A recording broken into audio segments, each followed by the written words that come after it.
basically this presentation is how to help early stage companies to grow and what are the things that we all need to do to make them grow. Having said all this, I must admit that please don't, we are all in the learning phase, and as we'll talk about it later on, the whole entrepreneurship trend in India and venture capital fund and angels, these are all very early trends that are happening, and we are maybe 30 years behind US or Europe in terms of the development of the early stage company space. So we are all in the learning phase. So it's not that we know everything, and having 4 years experience is really not all that much compared to what incubators and venture funds and angels have in other parts of the world. So it's more of a discussion with you to share what are the challenges that we face and what some of the learnings have been, rather than trying to tell you what to do. So this is, of course, the biological definition of incubation. And so when I first told my wife that I was joining an incubator, this is what she thought I was going to do.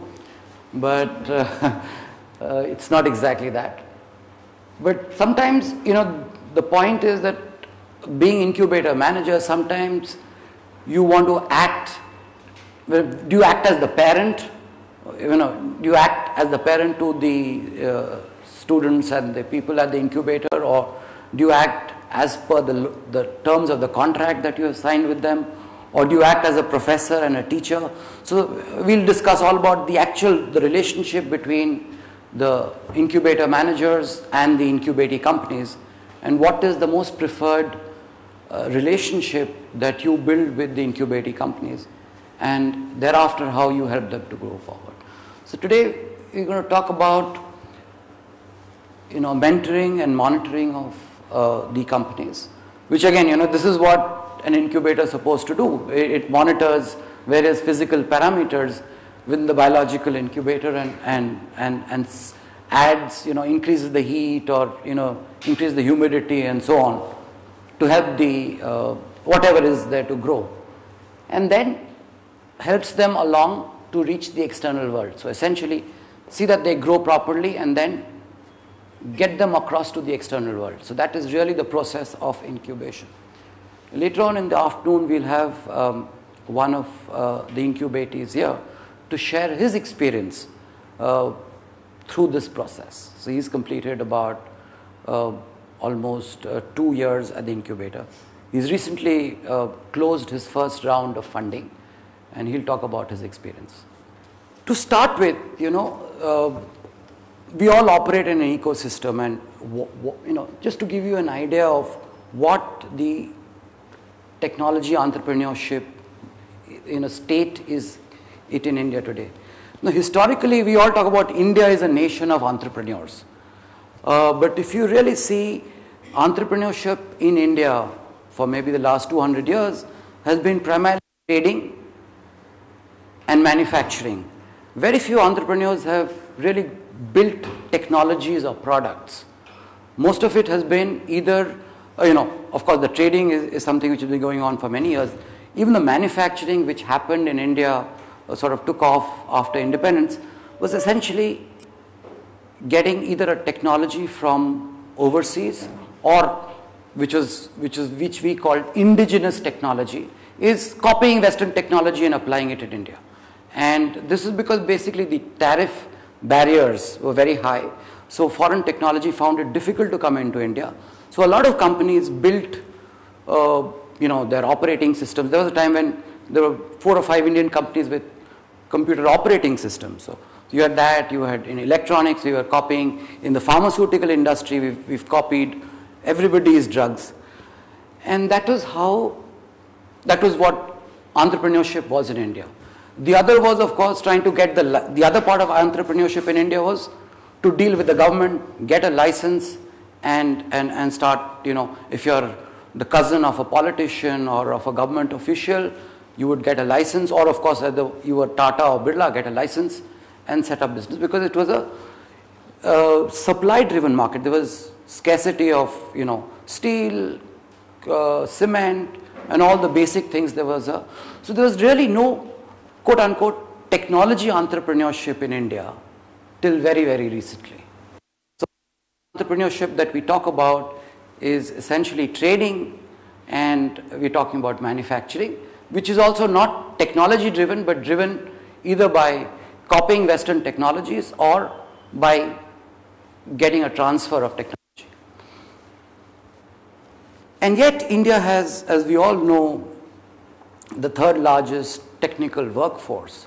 And if we start building technology products and so on, we could really challenge. And given the advantages that you have in India today, one is the cost advantage, the other that today India itself is a huge source of demand for goods and services. If you take, say, the mobile space, India is one of the largest, I think third largest mobile population in the world. So just that huge demand could generate potential technologies coming in, which are, as you see, a lot of new technologies are coming up in India in the mobile space, because India is the market for such products and technologies.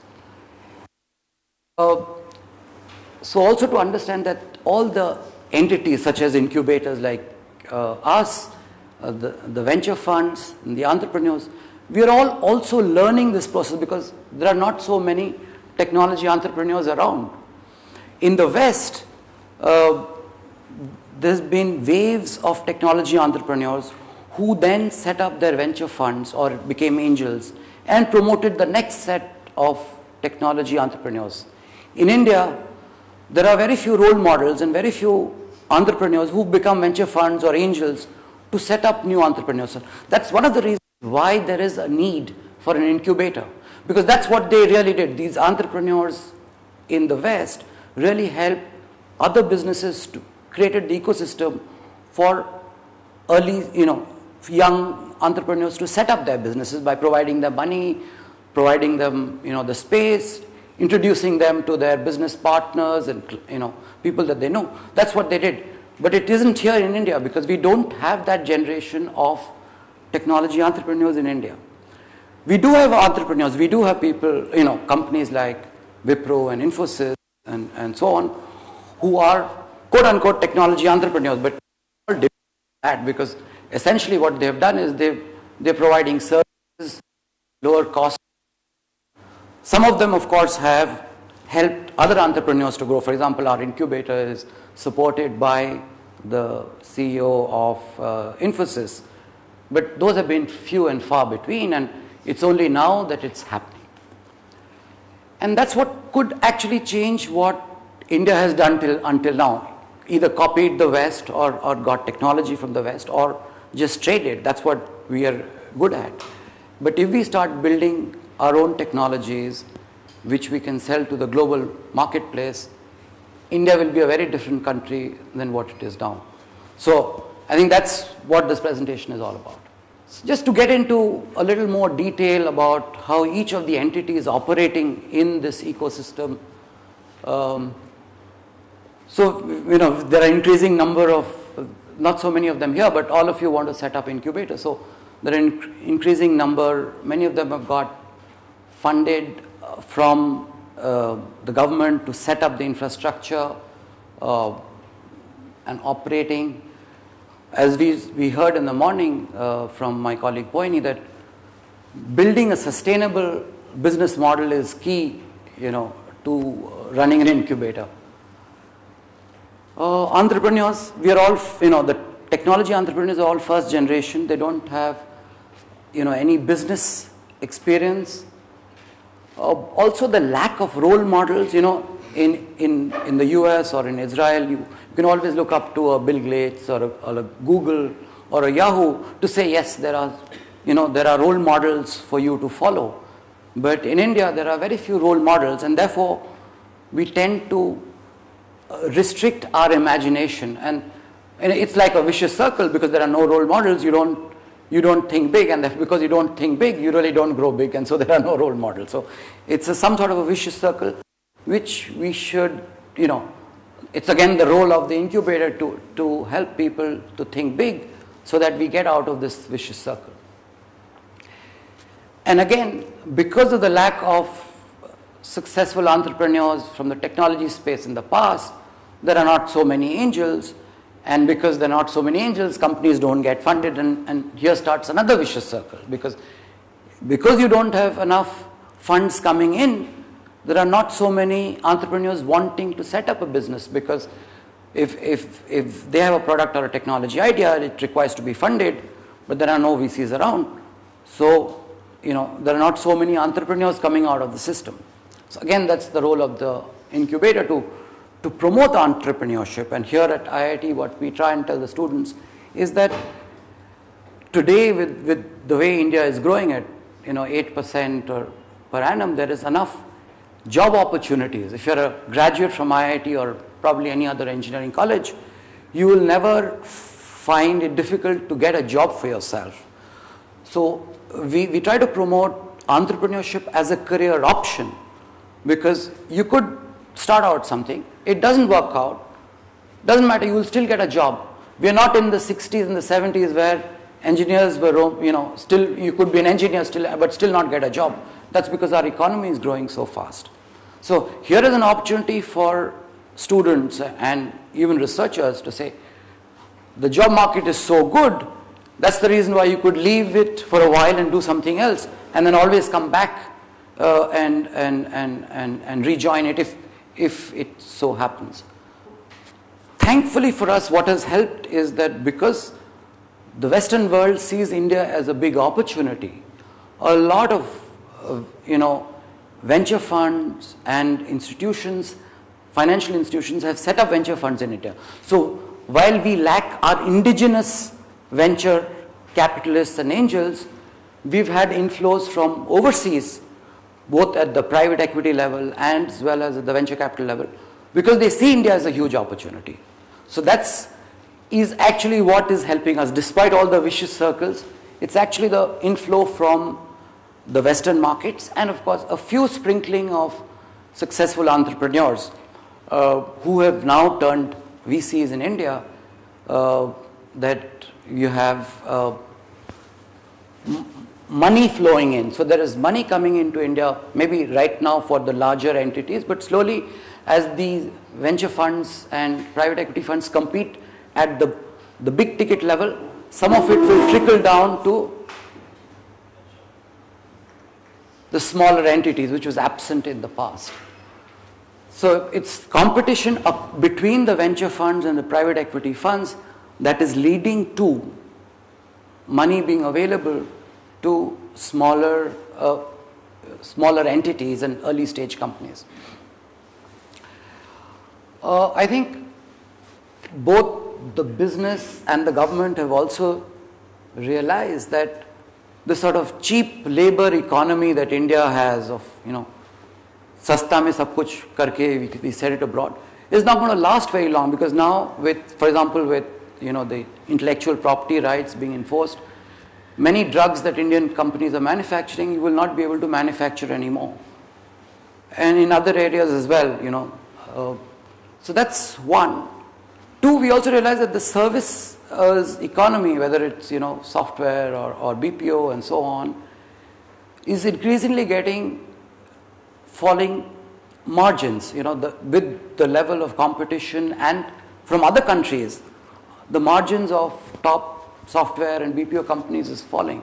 If you see over 20 years, in early 80s, the margins of Satyam, Wipro, Infosys was in late 30s, and now it is 17, 18, 20%. So it's fallen by 20% in the last 10 years. So and that's the direction they're going to go. So that's all the more reason why both businesses, big business houses such as the Tatas or government, is getting increasingly focused on entrepreneurship, which is good for all of us, because hopefully we'll get the money to set up our incubators fairly soon.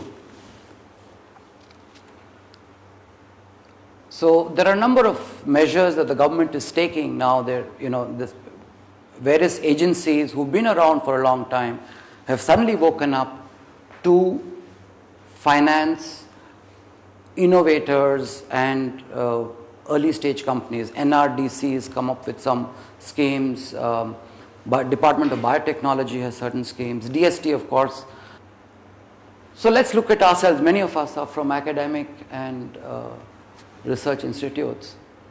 We do realize that there's a whole lot of intellectual property and technology and skills within our institutions. And unfortunately, they've been lying around like this for a very long time. It's not as though innovators and entrepreneurs have just been born in India today. This has been going on for ever since these institutions came up. But unfortunately, they never got to see the commercial side of things. They're all there sitting in their labs, and no one ever thought that it could actually become a commercial venture. And neither there were any government policies, nor there was an environment to set up your own venture, say 20 years ago or even 10 years ago. So there is increasing, as I said here again, there's a lack of role models. We had people coming over from various universities who have their incubators, and they were telling us that all faculty members who set up their companies drive in Mercs and Porsches. So we unfortunately don't see that many such cars in our educational institutions, and that's why faculty members don't think of starting out on their own. Finally, it's all about what you see in the world. If you see your colleagues riding around in Mercedes Benzes, then you'll also start thinking, hey, I could also do something. And of course, given the fact that there is no historical evidence of entrepreneurial activity, people, especially from academic institutions, don't want to take risks. They would rather, I would say that academics would rather put their money in fixed deposits than to put it in mutual funds or equity. So that's the sort of risk take. That's why they've joined the academic world rather than going into the corporate world, because they've taken that risk. That corporate world, you could potentially lose your job, or you could, but in an academic environment, those things are fairly certain and settled. So those are the challenges that all of us face. As an incubator manager, if you are in an academic institution, you'll have to fight all these things. So here we come to what is the relationship that you have with the incubator. So if you've been a teacher and you see your student, and you're managing the incubator and you see your students coming into the incubator, you still want to start treating them as a student. Right? Because that's what you've been used to doing. You've taught that person for 4 years, and suddenly the next day you happen to be manager of the incubator, and he comes and you'll treat him like a student. And of course, you have also signed a contract with him or her to say that they will pay a certain amount of rent, and they'll give you so much equity, or they will give you a certain royalty on their sales. And then you start saying, when a student misbehaves in class, you tell him, hey, quieten down, do what I'm telling you to do. But this is a contractual obligation, but you tend to still keep yourself in the role of a teacher vis-a-vis a student, and therefore to some extent we always thought that our teachers are very strict, but you realize when you come into, when they become incubator managers, they're not so strict with the students. And so sometimes you have to be strict, and you have to follow what you have contracted, because if you don't do that, then there'll be many others who will also think that these rules, and Indians are very good at bending rules, and they will want to bend those rules and get away from it. And especially in an academic institution where you're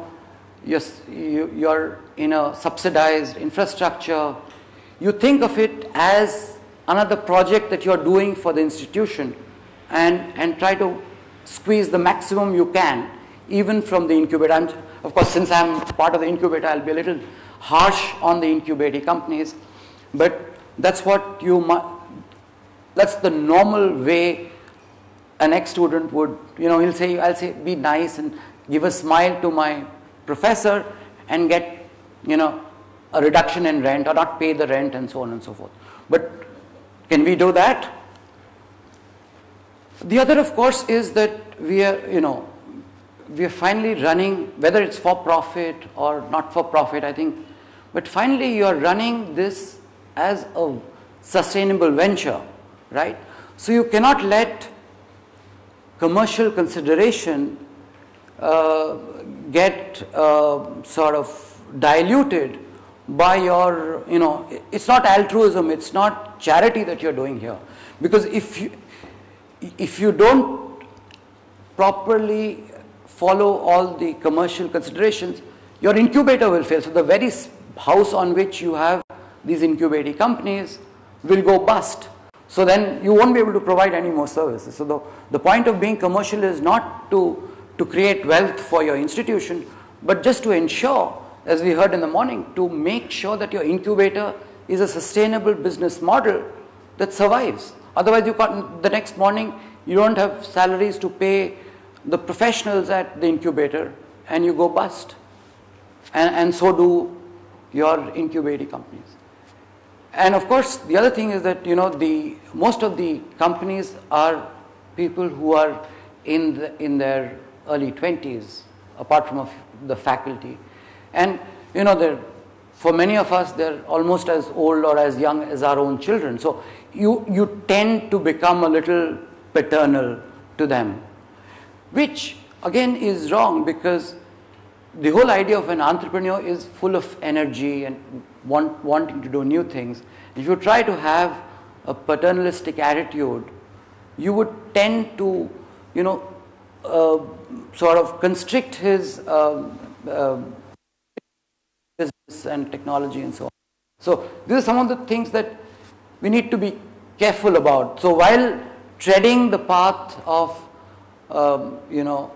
helping and nurturing entrepreneurship, you need to take care of the commercials as well, because if you're not commercially oriented, the whole unit that you're managing will not survive.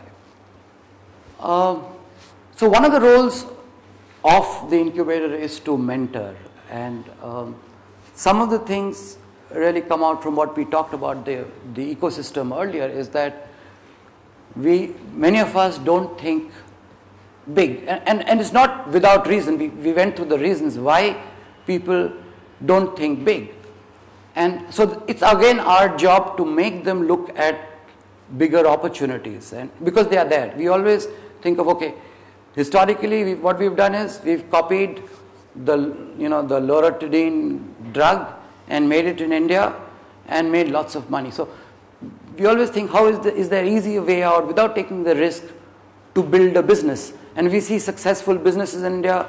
You see the Tatas and Birlas who have really not taken risks in developing technologies. They've just followed what the West does. So what we do, typically what we do is, there is a package, there's a software package, there's an ERP package like SAP or whatever, and say, can we make a cheaper ERP package in India which we can sell? So I'm not taking the risk. I'm not trying to build a product which is different or which serves a different purpose. I'm just trying to build a CRM package or an ERP package or any package which is already available in the market, but I can do it much cheaper. So everything in India works when it's cheaper. So here is an accounting package, here is an ERP package. A lot of early stage companies have done that in the past. So that's about thinking big. The other is, especially people coming from all entrepreneurs, and especially ones who come from a technology background, have this problem of being too focused on their own product or technology. So they don't really focus on the market. They say, okay, my product is like we do to our own children, our children are the best. So is my product is the best, and if it's good, if it's a good enough product, the people will come and buy it. So we are more focused on the product than on the market. And naturally, we are more focused on the features. So I compare my ERP package, which is 1/10 the cost or 1/100 the cost of SAP, and say, I have almost the same features that there are in SAP. So, hey, my product is going to sell as much as SAP or Oracle. But, the hard truth is that it doesn't. So, that's again not really the fault of the entrepreneur. It's the environment which makes us think that way. And even if you and I were to set up companies, we would also think the same way because we come from the same environment.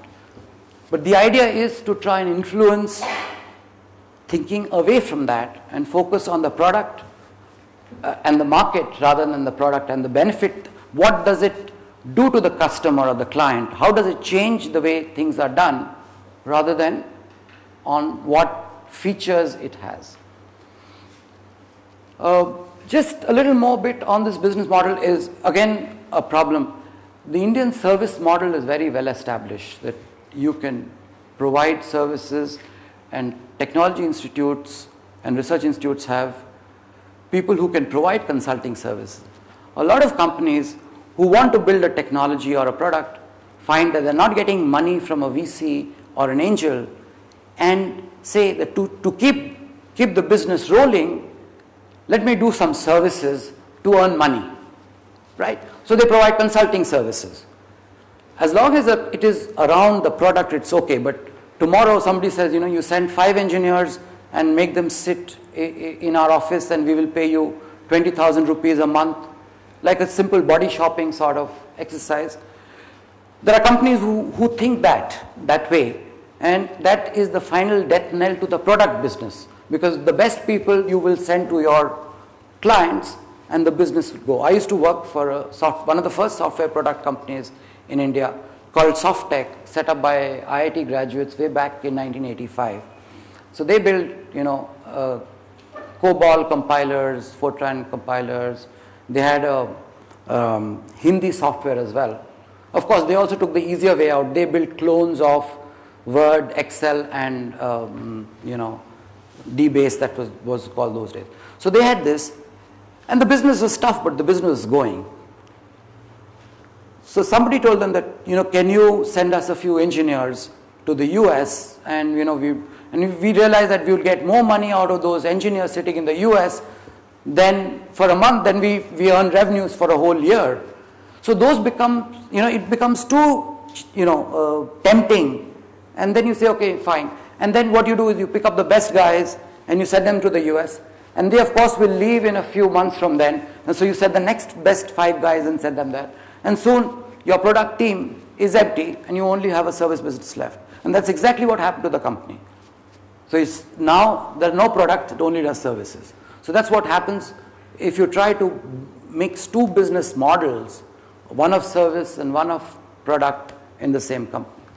Getting VC ready. Finally, if you build a product or a technology company, unlike a services business, unless it's like runs on word of mouth and it's like Hotmail which gets acquired, you will need money before your revenues come in, and you will need, and forget about revenues, to break even, still you will need more money. So at least for the first 2 to 3 years, your company will be burning money. And again, because the lack of the entrepreneurial infrastructure, the money can only come from VCs who are willing to invest in you. We'll talk about VCs later on and what they are looking at and how they make their investments. But essentially, at this point, I'll say that they are looking for businesses which could become $1 billion opportunities.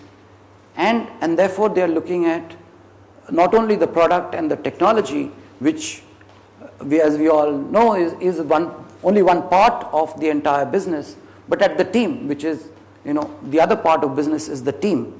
So these 2 things need to be built at an early stage so that you have VC interested in you.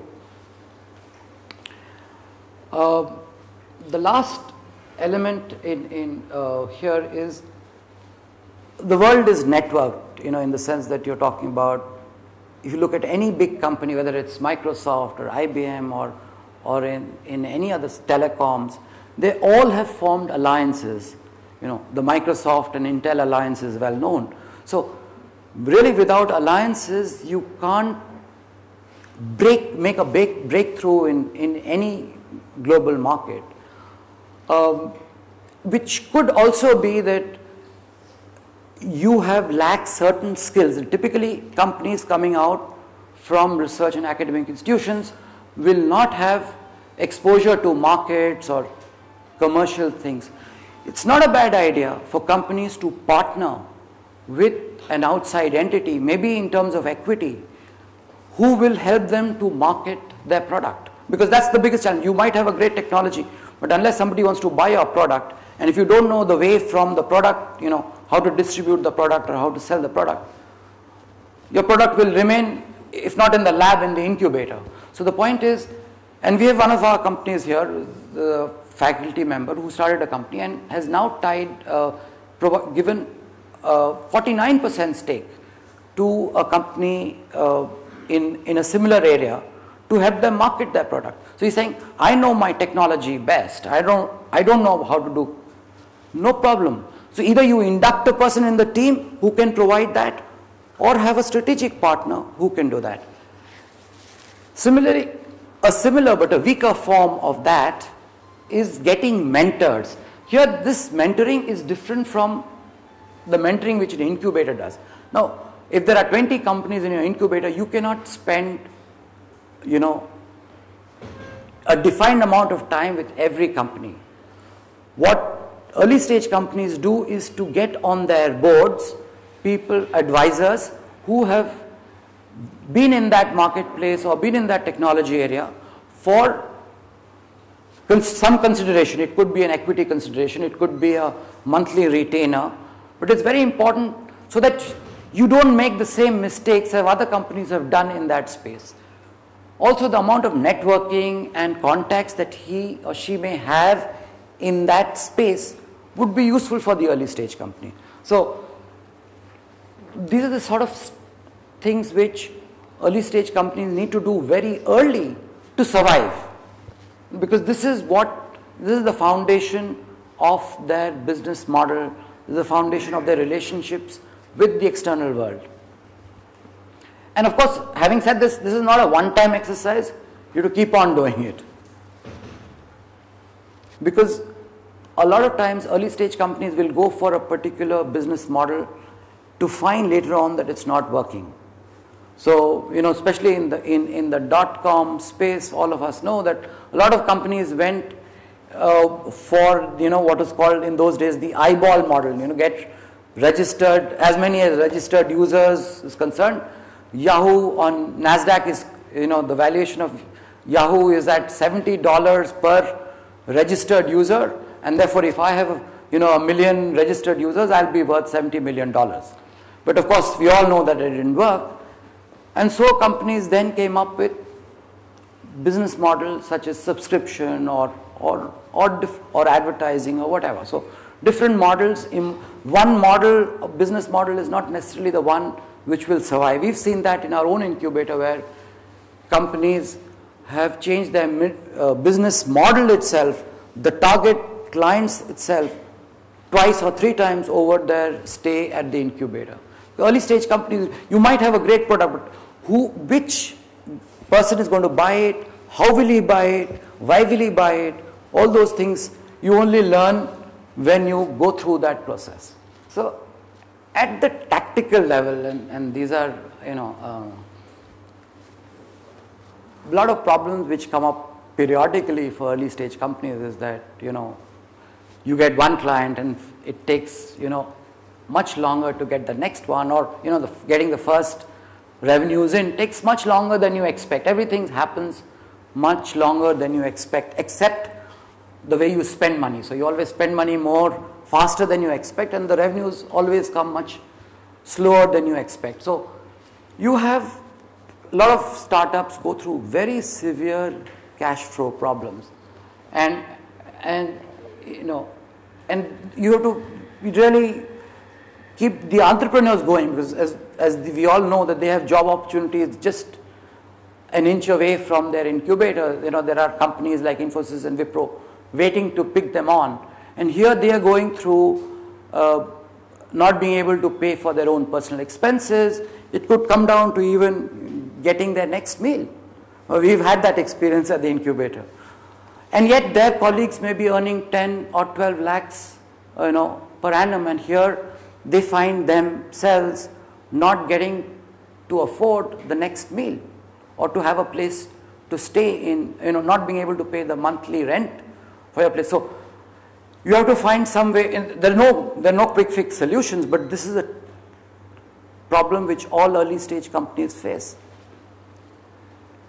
And from that comes the issue of supposing there are a team of 3-4 people, not everybody's motivations are the same, and you might find in a situation of crisis, it could be cash flow, it could be some other problem, that the team dynamics changes, and that again you have to catch it at a very, very at the right point, because if people break apart, it's very difficult. People come up together very easily, but once they break apart, getting them together is very, very difficult. Of course, negotiating with VCs and their commercial partners and so on is also important. Here, it's a $1 million question whether do you engage in their negotiations or you take a back seat. In your enthusiasm, you might say, okay, no, I'll come along with you to the VC and sit and help you to close this deal, or I'll come and sit with you with the potential business partner and we'll close the deal. But by going with the entrepreneur, what you are actually telling the person across the board is that this guy is still a kid, he doesn't know how to talk to you, that's why I've come along, and therefore whatever chances that guy had of getting the funding or getting gets diluted to that. So the way that we've looked at it is to remain in the background, but of course be on the phone, available with the person all the time, but not being physically present in those meetings, but helping them from the backside. And also that sometimes, let's not, we are not the only smart people in this world. The entrepreneurs are a lot smarter than us. Sometimes we forget that they're a lot smarter than us. Otherwise, we would be sitting in their companies, right, if we were as smart as they were. At the operational level also, early stage companies need your assistance. There are so many rules and regulations in our country, company formation, accounts, TDS, sales tax, service tax. We have more rules for, and unfortunately even small companies have to do everything which big companies do. So it's a huge task, and again people coming from a technology or a product background have no understanding, interest to do all this. And what happens is many of the time that they don't do all this, and later on in life they realize that because they did not file certain things or didn't do certain, you get into a huge problem. We have a case right now, where the company is having a problem with another business partner, and because they did not file certain returns on time and so they did not get recorded, it's creating a huge legal mess for them. And so rather than focusing on business, they are now working on this part, which is again really fatal for an early stage company. Again, commercial exposure is not there for most of these people, whether they are from an academic, from academics or students who have not really gone out and worked and come back. So you need to support those activities. All of us learned accounting in one time or the other. We always think if the company is profitable, everything is fine. But it's actually cash flows which matters. You might have profits on the books, but if you don't have cash to pay your employees or pay for your next meal, then it becomes a problem. Biggest problem, of course, is because the Indian economy is booming and everybody is keeping employees is tough for everybody, and it's even tougher for early stage companies because they're not able to pay the same salaries and perks to this thing. They also don't have the same brand and facilities and opportunities really for early stage. And There was a time in the, during the dot-com days that a lot of people from, premier institutes joined startups. But after the dot-com bust, fewer and fewer people from, engineering colleges and management institutes want to join early stage companies. We are again hoping to change that trend, but it's a huge challenge.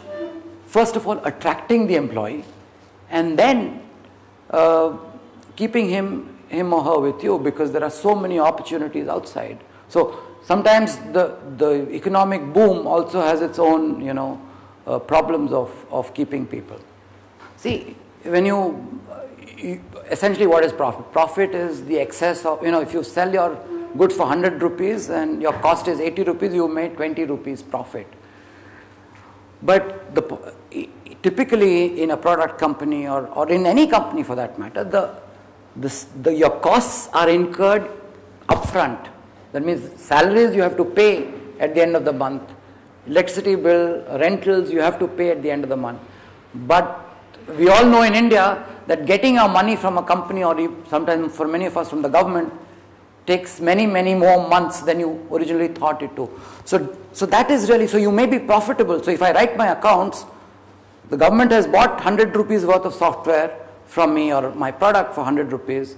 I'll get my payment in 2 months' time or 90 days' time. But during these 3 months, I would have incurred 80 rupees of cost. How much? Liquid cash? Yeah, you may. So the important thing is to realize that you should manage your accounts in such a way that you're not short of cash at any point of time. Yeah, you have to have enough liquid cash. So sometimes you will not maybe sell to a certain client because you know that the payment will come after 3 months. It's better to pay to a client sell to a client where you get the money faster, or that you budget that I'm selling it now, but since it's the Indian Navy, it'll take me 90 days and another 2% additional cost to get my money out. So I'll have to plan accordingly. So on paper your profits and everything will look nice, but when you actually go and do it, there'll be problems. And of course, how to get working capital loans from banks and so on is what you would try to do for the company at that point of time. Because then, for example, an invoice from the government of India, even though you might receive the money after 3 months, a bank will fund that, actually up to 75%, So as I said, monitoring is like the twin brother of mentoring, because if you mentor but not monitor, you will really not know what is the benefit or the damage that you have done by mentoring the person. So, and of course we all know that the business plans with which people will come, you'll always, as I said, underestimate costs and overestimate revenues, so that it happens most of the time. And also that you need to change. We had a company at the incubator which was focused on Ethernet, right? And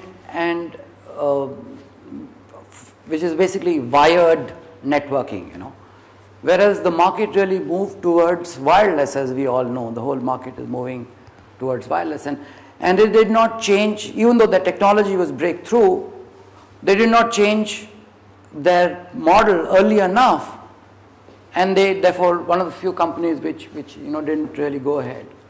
So, especially if you're in technology area, things are changing extremely rapidly. You might think you're at the cutting edge, but tomorrow markets can change and throw out your entire business model out of place. So, and it also, finally it tells us whether we are really doing, we're doing a benefit or damage to the company, and accordingly change and focus on a particular company and not really bother about the others. That you say, okay, every 6 months we review all the companies and say, okay, for the next 6 months, these are 2-3 companies that we want to focus on who are facing some particular problems, or you know that what are the problems each company is facing. So it's also useful for us as much as it is useful for the company to realize that there is some external person who is seeing how you progressed and opening a discussion for changing the way that they're doing their business. Sometimes when we are running our businesses with our eyes very closely on the ground, we can't see what is really happening at, 30,000 feet. So you need somebody else from the outside world to come and tell you, hey, you were doing this. Maybe that's not the right way to do it. We may not know exactly how that business runs, but just being an outsider, we can add value as incubator managers. The other is, as companies grow up from, being, a one-man show to a team of people, they have to also get ready to go out in the corporate world where you have to provide information to all the stakeholders, whether it's the government, it's your other shareholders, your investors. There are reportings that you need to do to all. So it sort of helps to inculcate certain corporate governance norms very early in the life of a company, so that when they go out in the big world, they'll be used to it. Because we have seen, not in the incubator, but companies who get funded by VCs in the outside world find it very strange that they have to send every 15 days or 3 months they have to send a report to the VC. But we don't have that problem with any of our companies because they are used to sending us reports on a quarterly or a half-yearly basis.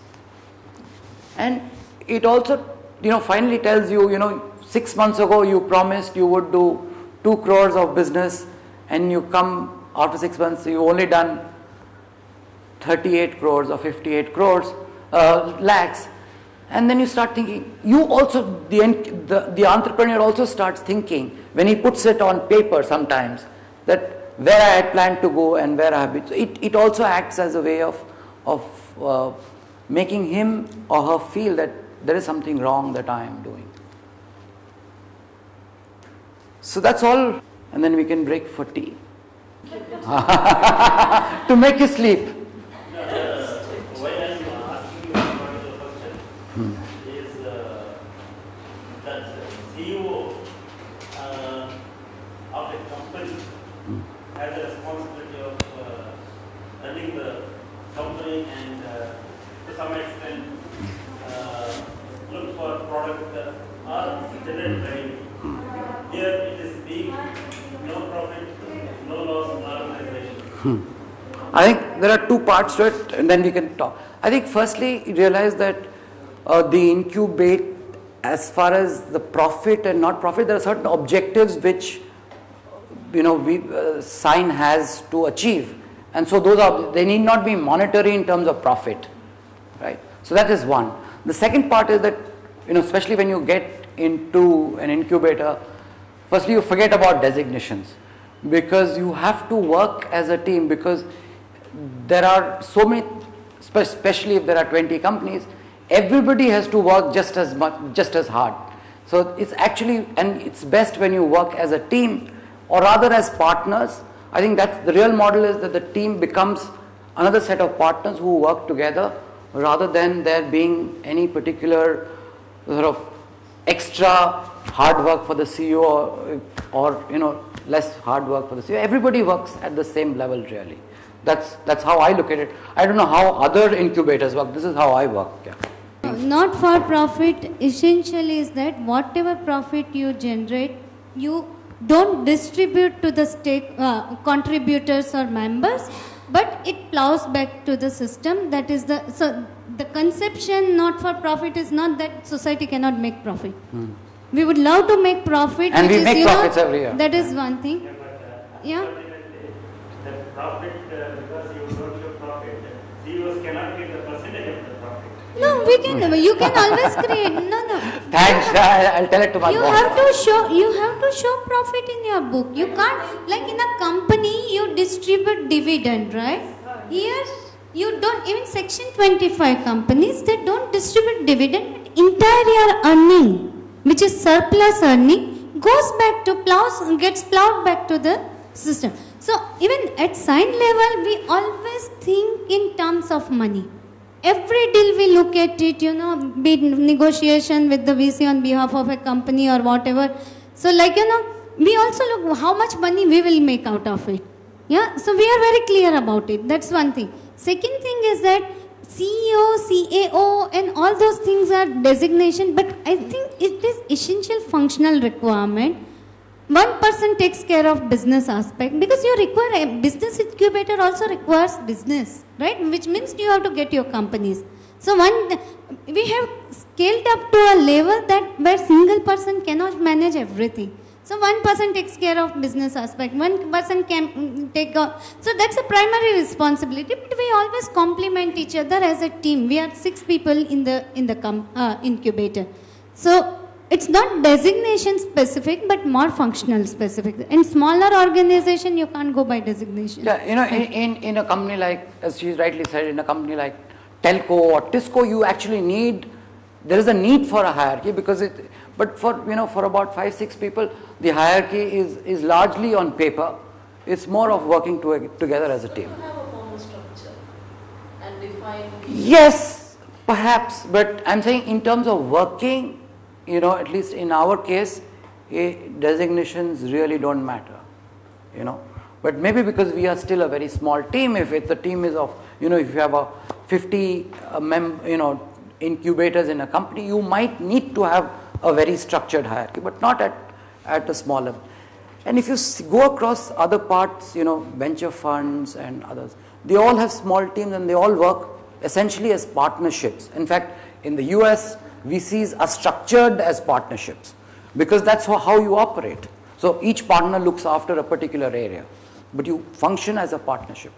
After your presentation, what I could understand is that there is appropriate staffing pattern required for a incubation. But that's what I could understand. Saying that there are roles are very clearly being done, and for each of the team members, incubating company, incubation center staff has to be appropriately designed, and there will be interest in the responsibilities. And also, you've shown the way how in different stages it has to go with.